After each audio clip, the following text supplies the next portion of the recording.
Good morning friends, welcome back to my channel. সকাল সকাল একটা নতুন ব্লগ নিয়ে তোমাদের কাছে চলে এলাম। আশা করি তোমরা সবাই খুব ভালো আছো, আর আমিও ভালো আছি। গরম যা পড়েছে আর কি বলবো তোমাদের। তো সকালবেলা উঠে একদম বাসি জামা কাপড় ছেড়ে ফ্রেশ হয়ে আজকে তোমাদের সাথে ব্লগটা স্টার্ট করলাম। ঘড়িতে বাজে এখন সকাল 8টা। তো ছেলেও ঘুম থেকে উঠে গেছে, সেটা তো ঘরে লাইট জ্বালানো দেখেই বুঝতে পেরেছো।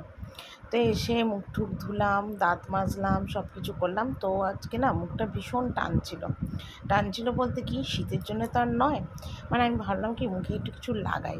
তো সেই জন্য দেখো হাতের সামনেই পেলাম একটু পতঞ্জলি জেল। তো সেটাই একটুখানি মুখের মধ্যে লাগিয়ে নিলাম, কারণ এত গরম ছেড়েছে, তারপর রান্না টান্না করবো, মুখটা না আরও কালো কালো হয়ে যাবে। তো ভাবলাম কি যে একটুখানি মুখে পতঞ্জলি জেলটা লাগিয়ে নিই। তো সেটাই একটু লাগিয়ে নিলাম, কারণ আমি তো মানে না, অনেকে আছে দেখবে রান্না টান্না করার আগে না সানস্ক্রিন ইউজ করে। তো আমি তো সেসব কিছু ইউজ করি না, তাই ভাবলাম একটু পতঞ্জলি জেলটাই লাগিয়ে নিই। তো সেটাই দেখো মুখে একটু লাগিয়ে নিলাম কোনো রকমে আর কি। তো এটাই আর কি রূপচর্চা বলতে পারো সকালবেলা, আর কি বলবো, আর বিশেষ কিছুই নয়। আর একটা দেখো কুর্তি লেগিংস পরেছি, এটা অনেক দিনের আমার, এই কুর্তিটা আমার নিজের জন্মদিনে আমার নিজের পয়সা দিয়ে কুর্তিটা আমি কিনেছিলাম, ঠিক আছে। আর সেটা অনেক দিন পরেই আবার বার করেছি, মানে পুরনো পুরনো যা জামা কাপড় আছে সব টেনে টেনে বার করছি, মানে এই ব্লগ করব বলে। আর ওদিকে দেখো চুলটুলো আসেনি, ফ্রেশ হয়ে নিলাম। আর এদিকে দেখো আমি এখন বারান্দায় যে জামা কাপড়গুলো কালকে মানে মেলে দিয়েছিলাম সেগুলোই সব শুকিয়ে গেছে, সেগুলোই দেখো এখন ঝপাঝপ তুলে নিচ্ছি। কারণ এরপর আবার রান্নাবান্না সেরে বারান্দা মুছবো। তো ভাবলাম আর শুকিয়েও যখন গেছে, বেকার বেকার আর বারান্দায় মেলা রেখে লাভ নেই, আরও রাস্তার ধুলো উঠছে, আরও ধুলো হয়ে যাবে জামা কাপড়গুলো। ওই সব করলাম, করে দেখো এখন বিছনাটা একটু টান টান করছি। চাদর আজকে আর চেঞ্জ করবো না, কারণ কালকেই চাদরটা চেঞ্জ করেছিলাম। তো সেই জন্য ভাবলাম যে না, আর দরকার নেই, আজকেই বরঞ্চ একটু বিছানাটা ঝেড়ে ঝুড়ে গুছিয়ে নিই। তবে এখন গরমকাল পড়েছে, মনে মনে এটাই ভেবেছি যে একদিন ছাড়াছাড়ি এখন বিছানার চাদরটা চেঞ্জ করব। কারণ গরমের মধ্যে দেখবে রাস্তাঘাটে একটা ধুলো ওড়ে, তারপর দেখো সারাদিন বিছানার মধ্যে, তারপরে আমাদের সমস্ত মানে বিছানার মধ্যেই শোয়া থাকা সারাদিন ঘরেতে। তো সেই জন্যই ভেবেছি যে একদিন ছাড়াছাড়ি এবার থেকে চাদরটা তুলে দেবো। তারপর গরমের মধ্যে ঘেমে টেমে গেলে বিছানার মধ্যেও একটা ঘামা ঘামা গন্ধ হয়। তো সেই জন্য সেটাই ভেবেছি। তো দেখা যাক কী হয়, অবস্থা বুঝে ব্যবস্থা। তো এলাম রান্নাঘরে, আর এসেই দেখো বাসন টাসন গুছোতে শুরু করে দিয়েছি। তো বাসি কিছু বাসন রয়েছে যেগুলো কিন্তু কিছুই মাজা ঘষা আমার এখনও হয়নি। রাত্রে তো বাসন মাজি, আর সকালে যেটা টুকটাক থাকে সেটা কিন্তু মাজিনি। কেন বলো তো, রান্নাঘরে এসেই দেখলাম বাসনের চুবড়িটা একদম লণ্ডভণ্ড হয়ে আছে, একদম লণ্ডভণ্ড। মানে তোমাদের দাদাভাই কী করে বলো তো, ওপর থেকে যে বাসনগুলো রাত্রেবেলা খাই, কিছু বাসন লাগে না, সেগুলো না ও নামিয়ে না এরকম চুবড়ির মধ্যে একটার ঘাড়ে আরেকটা দিয়ে রেখে দেয়, আবার ক্যাসারগুলো দিয়ে রেখে দেয়, মানে বিচ্ছিরি মতো, মানে ঠিক সুবিধা মতো বাসনগুলো রাখে না, দেখতেও ভালো লাগে না। আর পরপর দেখবে বাসন গুছিয়ে রাখলে কিন্তু খুবই ভালো লাগে দেখতে। তো আমি সেটাই দেখো এখন বাসনগুলো একটু সুন্দরভাবে গুছিয়ে রাখছি। তো সেই জন্যে আবার বাসনের কাজটায় হাত দিলাম। চাটা কিন্তু এখনও কিছুই হয়নি, সবই করব। তো তোমাদের দাদাভাইয়ের দোকান বাজার সবই হয়ে গেছে।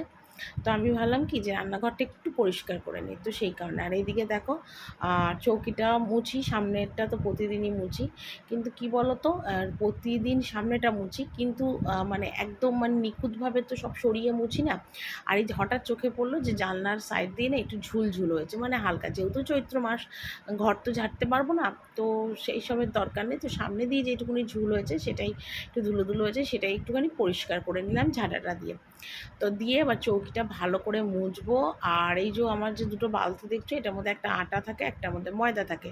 এটার যে টুলটা সেটাও একদম ধুলো হয়ে গেছে, সেটাও দেখো একটুখানি মুছে নেব। কারণ রাস্তার ধারে ঘর, যদিও সারাদিন জানলা টালনা সবই বন্ধ থাকে, কিন্তু তবু দেখবে একটা ধুলো ধুলো হয়েই যায়। তো সেই চৈত্র মাস পড়ার আগে এগুলো মুছেছিলাম, আর মোছা আর হয়নি। তো সেই কারণে ভাবলাম না, আজকে এটা করেই নিই। তো সেই জন্যে সকালবেলা এই কাজটা আমি একদম সকাল সকাল সেরেছি, মানে মোটামুটি বলতে পারো আমার মর্নিং রুটিন বলো বা রান্নাঘরের পরিষ্কার বলো, যাই বলো, একটু গুছিয়ে গাছিয়ে নিলে দেখবে দেখতেও বেশ ভালো লাগে, কাজকর্ম করতেও অনেকটাই সুবিধা হয়। তো আমিও ঠিক সেইভাবেই দেখো সকাল থেকে উঠে কিন্তু কাজকর্মগুলো গুছিয়ে গুছিয়ে করার চেষ্টা করছি। তো এইদিকে বাজার হাট তো মোটামুটি সবই হয়ে গেছে, আর সেগুলো তোমাদের এখনও দেখানো হয়নি। আর ওগুলো মানে পরে বাকি কাজগুলো করবো। আর এই দেখো শাশুড়ি এটা বসেই চাটা খায় কম্বলটার ওপরে, ওনার কোমর টোমরে খুব ব্যথা, সেই জন্য উনি এই কম্বলটায় বসেই চা খায়। তো সেটাও দেখো একটু ঝেড়ে উল্টে আর কি পেতে দিলাম। তো চাটা খেয়ে দেখো এখানে বাসন কোসনগুলো একটু মেজে নিয়েছি, ওই চায়ের টুকটাক বাসন, তারপর কাল রাত্রেবেলা টুকটাক বাসন, এই সবগুলো যেরকম মাজি সেগুলোই মেজে নিচ্ছি। আর আমি তো চেয়ারের মধ্যেতে আমার মানে ক্যামেরাটা ফিক্সড করেছি, করে নিয়ে তারপর করছি। আর তোমাদের দাদাভাই এদিক ওদিক করছে। তো যাকে সেটা বলে তো লাভ নেই, আমি তার লুকোঝুপি করে ভিডিও করছি না। মানে তোমার দাদাভাই জানে যে আমি মানে ভিডিও করি, কিন্তু সেটা মর্মটা বোঝে না, বা সেটা কী জিনিস বা কী বৃত্তান্ত সেগুলো কিন্তু বোঝে না। তো ভিডিও করি এটাই ভাবে, বইয়ের বোধের শখ ইচ্ছা, তো সেই জন্যও করছে। কিন্তু এটা যে কত মানে একটা ভালো জিনিস, সেই জিনিসটা কিন্তু বোঝে না। তো যাকে যে বোঝে না তাকে বুঝিয়ে কোনো লাভ নেই, আমি কাউকে যেচে পড়ে কিছুই বোঝাতে চাই না, আমি চলি আমার মতো। আমি তার কোনো খারাপ কাজ করছি না, বা যদি আমি কোনো খারাপ কাজ করতাম তাহলে আমার ফ্যামিলির লোক বা হাজব্যান্ড বলতে পারতো যে আমি কোনো একটা বাজে কাজ করছি, কিন্তু আমি তো কোনো বাজে কাজ করছি না, ভালো জিনিসই করছি, এটা ব্লগ করছি। তো সুতরাং সেটা নিয়ে কারোর কোনো বলার মন্তব্য নেই। আর তাছাড়া আমাকে যখন কেউ সাপোর্ট করে না, আমাকে যখন কেউ পাশে নেই, আমাকে কেউ ভরসা দেয় না, এগিয়ে যাওয়ার জন্য সাপোর্ট করে না, তাহলে আমার ব্যাপারে নাক গলানোর দরকার নেই, আমি মনে করি। কারণ আমায় যদি সাপোর্ট করতো তাহলে তো আমি আর এত কথা কাউকে বলতাম না, না। কিন্তু আমি সাপোর্ট চেয়েছিলাম, আমারও কিন্তু ইচ্ছে ছিল যে সবাইকে নিয়ে, ফ্যামিলি সবাইকে নিয়ে ভিডিও করার, কিন্তু তোমার দাদাভাই থেকে শুরু করে কেউই কিন্তু আমাকে সাপোর্ট করেনি, আরও হাস্যকর মতন করেছে, অনেকে অনেক কথা বলেছে গো, অনেকে অনেক কথা। আমি নাকি শুটিং করছি, মানে এই ভিডিওটা যে করি বা শর্ট ভিডিও করি, এগুলো নাকি আমি শুটিং করি। অনেকে বলেছে আমি নাকি রান্না বান্না করি বা এই যে কাজকর্ম করি, এগুলো নাকি সবাইকে দেখাচ্ছি যে আমি এইসব কাজকর্মগুলো করছি। তো এবার তোমরা আমাকে বলো যে যারা যারা আমাকে চেনো না জানো না, আমার ইউটিউব ফ্যামিলি পরিবার, তারা কি আমাকে চেনো? তাদের আমার দেখানোর কি আছে বলো তো? ইউটিউবে যারা ব্লগ ভিডিও করে তারা তো সবাই এরকমই করে না। তার মানে চিন্তা করতে পারো মানুষ কত পিছিয়ে আছে, তাদের মেন্টালিটি কত ছোট, এটা থেকে কিন্তু বোঝা যায়, তাই না বলো? তো আমি কিন্তু কারোর কথাই কানে নিইনি। প্রথম কিন্তু শুনতে খুব খারাপ লাগতো, কষ্ট হতো মনে, যে এরকম কথা বলছে, সবাই কি সুন্দর ব্লগ ভিডিও করে, তার শাশুড়ি, শ্বশুর, হাজবেন্ড, ননদ, যা সবাইকে নিয়ে ভিডিও করে। কিন্তু আমি শুধু একা করি, আমার ছেলেকে নিয়ে, কেউ করে না। তো ঠিক আছে, কারোর যখন আমার ভিডিওতে আসার ইচ্ছে নেই, আসতে হবে না। তা যখন কেউ সাপোর্টও করলো না, তাহলে আমার ভিডিও করা নিয়ে যেন কেউ মন্তব্য না করে, এটাই হলো আমার কাছে কথা। আমার মা কিন্তু আমার ইউটিউবের ব্যাপারটা নিয়ে অনেক সাপোর্ট করে, অনেক পাশে থাকে। হয়তো সব কিছু বোঝে না, কিন্তু আমার মা কিন্তু আমাকে প্রচণ্ড সাপোর্ট করে। সবসময় বলে যে, "তুই এগিয়ে যা। কষ্ট করে ভিডিও করছিস, কর। এতটা দূর এগিয়েছিস, ভিডিও কর।" সব সময় বলে। আমার মা কিন্তু এতটা বোঝে না, বা আমার মার কাছে কোনো অ্যান্ড্রয়েড ফোনও কিন্তু নেই। কিন্তু আমার মা আমার ভিডিওও দেখে না। যখন আমার সাথে দেখা হয়, তখন আমার ভিডিও আমি দেখাই। কিন্তু এমনিতে মা কিন্তু দেখে না। কোথা থেকে দেখবে? মার তো আর অ্যান্ড্রয়েড ফোন না, মার তো টি-প্যাড ছোটো ফোন। তো সেই কারণের জন্যে কিন্তু মা দেখতেও পায় না। কিন্তু মা বোঝে যে এই জিনিসটা তো করা ভালো।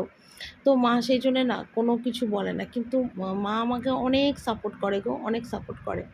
মানে অনেকটাই সাপোর্ট করে। কি বলবো? মার সাপোর্ট পাই।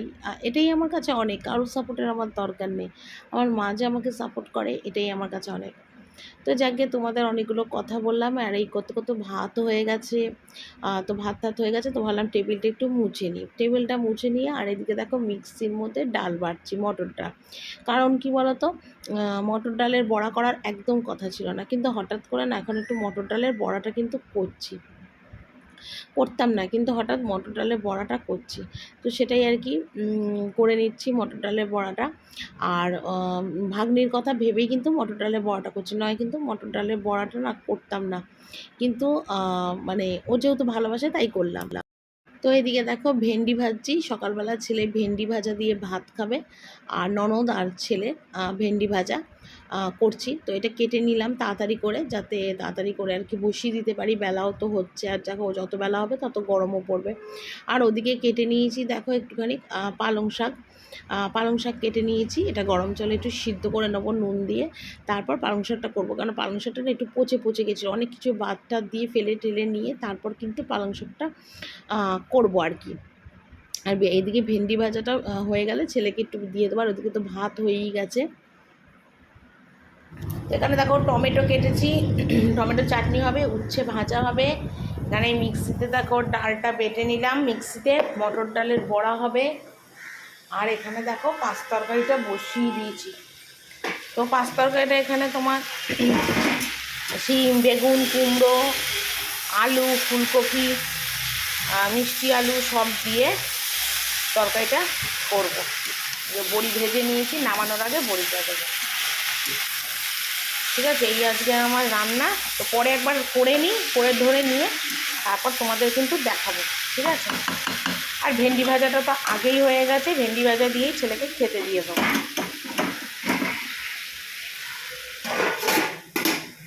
তো আমার এইমাত্র রান্না শেষ হলো, তোমাদের একবার দেখিয়ে দিই কী কী রান্না করেছি। এখানে ভাত আর মটর ডালে বড়া ভাজা রয়েছে, এটা ভাগ্নির। এখানে দেখো 5 তরকারি, ঠিক আছে। আর এখানে আছে দেখো পটল আলু বলছি, বড়ার রসা, ঠিক আছে, টমেটোর চাটনি, উচ্ছে ভাজা, পালং শাক, ঠিক আছে। এই রান্নার এটার মধ্যে ছেলের তরকারি বাড়া রয়েছে। এই হলো আমার আজকে রান্না। তো রান্না বান্না একদম কমপ্লিট, আর কমপ্লিট করে এখানে এখন গ্যাস মুছবো। আর কালকে না মানে গ্যাসটা মুছিনি, নিরামিষ গ্যাস ছিল, ওই জন্য মুছিনি। তো আজকে ভীষণ ময়লা হয়েছে, সেই জন্য একটু ভালো করে সাবান স্কচ ব্রাইট দিয়ে মাজবো। তো রান্নাঘরটা আজকে মোছামুছিও করবো আর কি। তো কালকে রান্নাঘরটা না মুছিনি, শুধু ঝাড় দিয়ে রেখেছিলাম, কিন্তু আজকে রান্নাঘরটা কিন্তু মুছে দেবো। তো এইসব কাজকর্মগুলো করতে করতে এখন ঘড়িতে মোটামুটি 2টোর মতন বাজে, 2টো না 2:30 মনে হয় বেজে গেছে। আন্দাজেই তোমাদের কিন্তু বলছি যে ঘড়িতে কটা বাজে। আমি কিন্তু আদৌ কিন্তু জানি না যে মানে কি কটা বাজে না বাজে, কিছুই যায় না, করেই যাচ্ছে। আরে এত আজকে সকাল থেকে গরম পড়েছে, মানে 2-3 দিন ধরেই পড়েছে, কিন্তু আজকে এত গরম পড়েছে মানে তোমাদের কি বলবো। তো গ্যাস মোছার ন্যাকড়াটাও না আজকে চেঞ্জ করেছি। আগে যে গ্যাস মোছার ন্যাকড়াটা ছিল ওটা একদম বাজে হয়ে গেছিলো, তেল কাস্টে ছিল। তো সেই জন্য ভাবলাম কি এটা গ্যাস মোছার ন্যাকড়াটা চেঞ্জ করে এটা ন্যাকড়া পরিষ্কার নিলাম। আর তারপর ছাই রাখার যে কৌটোটা, সেই কৌটোটা চেঞ্জ করলাম, মানে ছাই নিয়ে আসবো। আমার 3তলা ঘরে ছাই রাখা থাকে, কড়াই টড়াই মাজার জন্য ছাই ছাড়া না একদম মাজা যায় না। তো আজকে কড়াইটা একটু ভালো করে মাজবো, যেহেতু নিরামিষ রান্না হচ্ছে, ওই জন্য রোজ না এখন কড়াই মাজছি না, একদিন ছাড়া মাজছি। কিন্তু কী হচ্ছে বলো তো, একদিন ছাড়া মাজলেও না কড়াইয়ের মধ্যে দাগ হয়ে যাচ্ছে, আর মাজতে গিয়ে না আমার হাত ফাত একদম ধরে যাচ্ছে, কি বলবো। তো সেই জন্য ভাবলাম কি যে কড়াইটা আজকে একটু ছাই দিয়ে ভালো মাজবো। আর এবার থেকে না রোজকার কড়াই রোজ মেজে ফেলবো, ওটাই সুবিধা হবে। নয়তো রেখে দিলে না আরও বেশি দাগ দুগ হয়ে যায়। আর সাদা টাইলস তো মানে একদম তেল কাস্টের মতন হয়ে যায়। তো যাকে এই কাজগুলো সমস্ত সারলাম, ওপরেও কিছু কাজকর্ম আছে সেগুলোও সারবো। তবে রান্নাঘরটা আজকে খুব ভালো করে মুছবো, এটাই হলো কথা। আর দেখি যেখানে বাসন টাসন মাজা হয় মানে নিচে, সেই টাইলসটাও না খুব নোংরা হয়েছে। দেখি কালকে কি পরশু দিন একবার সময় সুযোগ করে দেবো। তো এইগুলো মোটামুটি মানে রোজ তো একবারে সমস্ত কাজ করা সম্ভব না, একদিন করে এক একটা কাজ করি। ভালো করে আজকে এইগুলো আর কি মুছে নিচ্ছি, নিয়ে তারপর আর কি এই কাজগুলো করবো। তো এটাই হলো কথা। আর ওদিকে রান্নাবান্নাও তোমাদের সমস্ত কিছু দেখিয়ে দিলাম। ছেলে তো স্নান করে ঠাকুর ঘরে ও ঠাকুমার সাথে ঢুকে গেছে, আর আমার তো স্নান করে উঠতে আজকে মানে 3:30 মতন বেজে যাবে, 3:30 4টে তো বাজবেই, কোনো ভুল নেই। তো এদিকে দেখো এই 4 থাকটা সেই পেপার পাল্টেছিলাম চৈত্র মাস পড়ার আগে। তো আজকে আবার ভাবলাম কি যে একটুখানি পেপারটা চেঞ্জ করে দেবো। উপরে পেপারটা এত নোংরা হয়েছে, মানে তেলের শিশি মশলার কৌটো এগুলো রাখি তো একদম তেল কাস্টে হয়ে গেছে। তো সেই জন্য উপর থেকে পেপার নিয়ে এসে দেখো শুধু ওপরের সেলফটাই পাল্টাবো, আর অন্যগুলো কোনোটা পাল্টাবো না। পেপারটা চেঞ্জ করে দেবো, তারপরে মশলার টোটোগুলো আজকে মাজবো, এইসব টুকটাক কাজগুলো আর কি করবো। তো রান্নাবান্না করতে আজকে অনেক দেরি হয়ে গেছে। আর তাছাড়া আজকে রান্নাটা না একদম খুঁটিনা রান্না, সেটা নিশ্চয়ই তোমরা দেখেই বুঝেছো। অল্প করে অনেক রকম রান্না করেছি, তো সেগুলো আজকে মানে করতে হলো আর কি। তো এগুলো সমস্ত গুছিয়ে সোজা যাবো এবার মানে ঘর মুছবো।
ভালো করে আর কি ঘরটা ঝাড় দিয়ে নিলাম, নিয়ে তারপর আর কি ভালো করে মুছবো।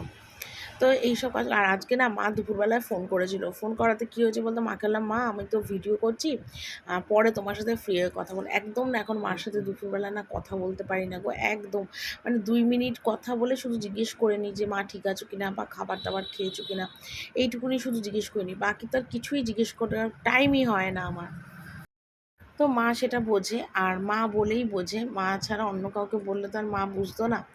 কারণ দেখো আমি রান্না করলাম, ভিডিও করছি, ঘর মুছছি, মানে সব মানে পয়েন্টে পয়েন্টে আমাকে ভিডিও করতে হয়।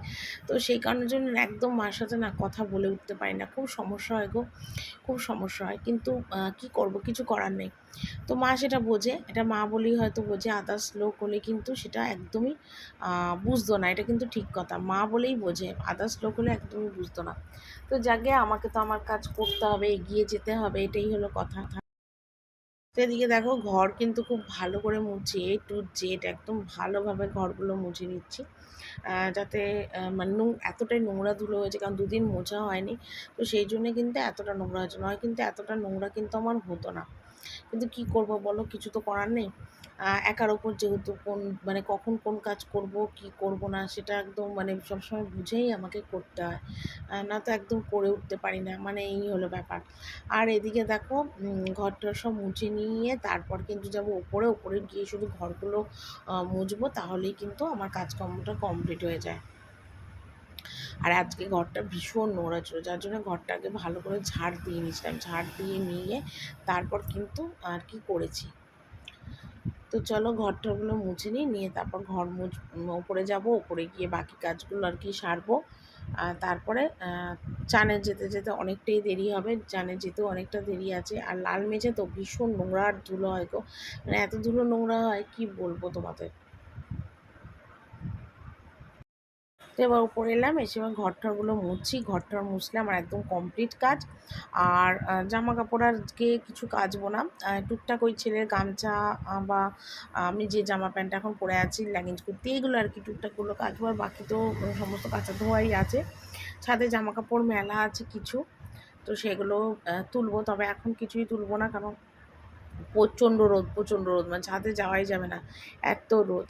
তো এখন তো জামা কাপড় তুলতে রোদের মধ্যে একদমই যাচ্ছি না কদিন ধরে, যাব হয়তো সন্ধ্যের পরে বিকেলের দিকে, একটু রোদটা পড়ে গেলে।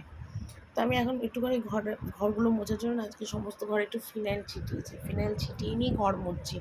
কী হয়েছে কি জানে, ভীষণ না পিঁপড়ের উৎপাত বেড়েছে। তো সবাই বলে পিঁপড়ে হলে নাকি বৃষ্টি হয়, তো এত গরমে জানি না বৃষ্টি হবে কি না। তো আমি আপাতত এখন ফিনাইল ছিটা দিয়ে ভালো করে ঘরটরগুলো মুছে নিচ্ছি, নিয়ে সোজা যাব স্নানে। স্নান করলে তারপর আমার একবেলার মতন কাজ কমপ্লিট হয়, এটাই হলো কথা। চলো বন্ধুরা, আজকের ভিডিওটা এখানেই শেষ করছি, কালকে একটা নতুন ব্লগ নিয়ে চলে আসবো। টাটা।